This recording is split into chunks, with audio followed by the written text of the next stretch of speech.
Kalau kita lihat IHSG sudah kembali hijau ya Safira, ini patut diapresiasi ya. Mungkin teman-teman investor ini sudah ada yang kembali cuan juga dan sudah siap belanja lagi artinya ya. Tapi meskipun uangnya sudah ada, tapi ada satu barang nih ternyata dari Apple yang sudah tidak bisa dibeli lagi. Kita langsung ke informasi pertama. Perusahaan raksasa Apple menghentikan produksi iPod Touch versi terakhir dari pemutar musik portabel yang masih mereka jual. Pengumuman yang mengejutkan ini menjadi akhir dari era musik digital yang dimulai Apple pada saat pertama kali memperkenalkan iPod pada 2001 silam. Padahal sebelumnya iPod dikenal dengan kemampuannya untuk menampung hingga 1000 lagu berkualitas, dan di tengah kelebihannya itu iPod pun hanya memiliki berat 6,5 ons yang pas di saku penggunanya. Ya, sementara itu versi pertama iPod Touch yang lebih mirip iPhone mulai Apple perkenalkan ke masyarakat pada tahun 2007 dan versi paling anyarnya meluncur pada 2019. Meski Apple memutuskan menghentikan produksi iPod Touch, tetapi manajemen Apple memastikan iPod Touch akan tetap bisa dibeli selama persediaan masih ada.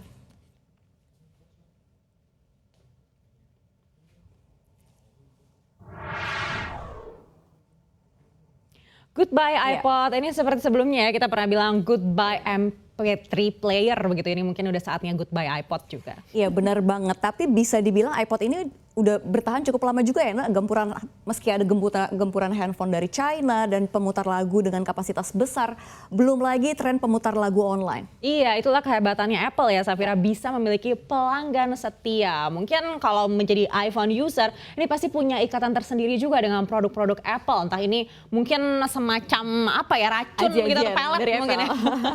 Iya benar banget Ana, berasa beda gitu ya. Tapi kalau buat pencinta iPod jangan khawatir, setelah produk iPod dihentikan, Apple mengintegrasikan pengalaman penggunaan iPod ini ke semua produk Apple. Iya, memang perubahan selalu terjadi ya Safira. Seperti perubahan dalam informasi berikutnya nih. Pandemi COVID-19 mengubah banyak hal, salah satunya pola kerja masyarakat, termasuk pegawai negeri sipil, PNS atau aparatur sipil negara atau ASN. Para PNS saat ini bukan lagi bisa bekerja dari rumah atau work from home, namun PNS kedepannya juga diperbolehkan bekerja dengan sistem baru, yaitu bekerja dari mana saja, alias work from anywhere. Ya, pemerintah memberikan kebebasan PNS untuk bekerja dari mana saja, baik dari pinggir pantai, mall, kafe, hingga restoran. Namun dengan syarat yang tidak menurunkan kinerja ya. Meski demikian, Kepala Biro Hukum Humas dan Kerjasama Badan Kepegawaian Nasional, Satya Pratama mengatakan, sistem kerja ini tidak berlaku bagi seluruh PNS. Hanya posisi tertentu yang bisa melaksanakan work from anywhere.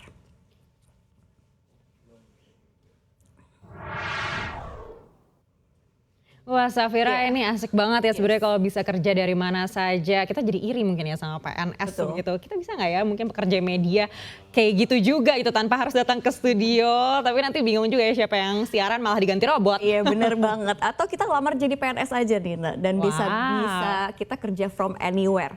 Tapi seperti yang dibilang Pak Satya gitu ya, sistem tersebut ini hanya berlaku bagi posisi tertentu aja.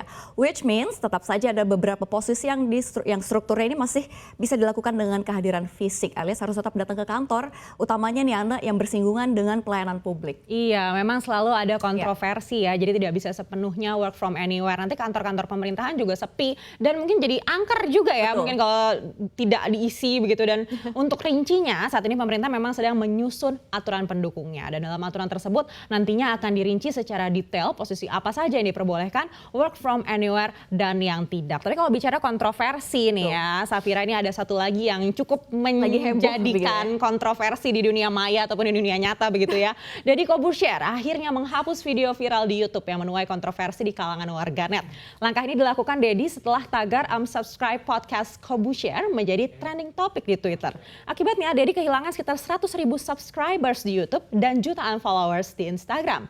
Sebelum viral, subscribers YouTube Deddy mencapai 18,7 juta, namun saat ini jumlahnya berkurang menjadi 18,6 juta subscribers. Video yang dihapus adalah salah satu episode podcast Close the Door yang mengundang pasangan gay sebagai narasumber. Konten ini dinilai mempromosikan LGBT Indonesia. Oleh sebab itulah banyak pihak yang akhirnya menyerukan untuk unsubscribe podcast Deddy Corbuzier.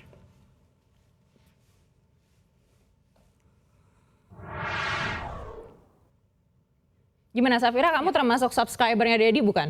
Sebenarnya enggak, tapi jujur saya suka mencari-cari kontennya dia. Karena banyak yang viral Iya, ya, ada karena banyak yang viral ya. kontroversial juga begitu.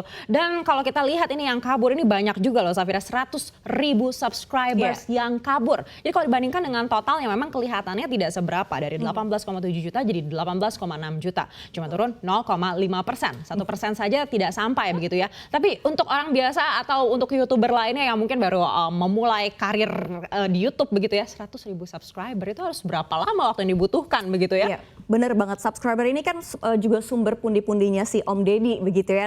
Wajar sih kalau Deddy ini akhirnya menghapus video itu ya. Selain untuk meredam keriuhan di medsos tentunya. Iya, netizen Indonesia tuh memang sadis ya. Banyak sekali penghakiman dan hukumannya itu langsung jelas gitu ya. Padahal Deddy Corbuzier sudah memberikan disclaimer di konten itu kalau dia secara pribadi tidak dalam porsi mendukung atau tidak mendukung LGBT. Tapi ya namanya juga netizen begitu ya, tetap saja langsung unsubscribe. Betul, tapi ini jadi pelajaran buat kita semua ya. Jadi kayak kultur bangsa Indonesia ini kan kuat dengan pengaruh agamanya. Jadi konten-konten yang sensitif dan nyerempet-nyerempet dengan sara ini sebaiknya dihindari. Atau mungkin timnya Deddy Corbuzier ini perlu produser baru. Mungkin mau ngelamar Safira mau jadi produser Deddy.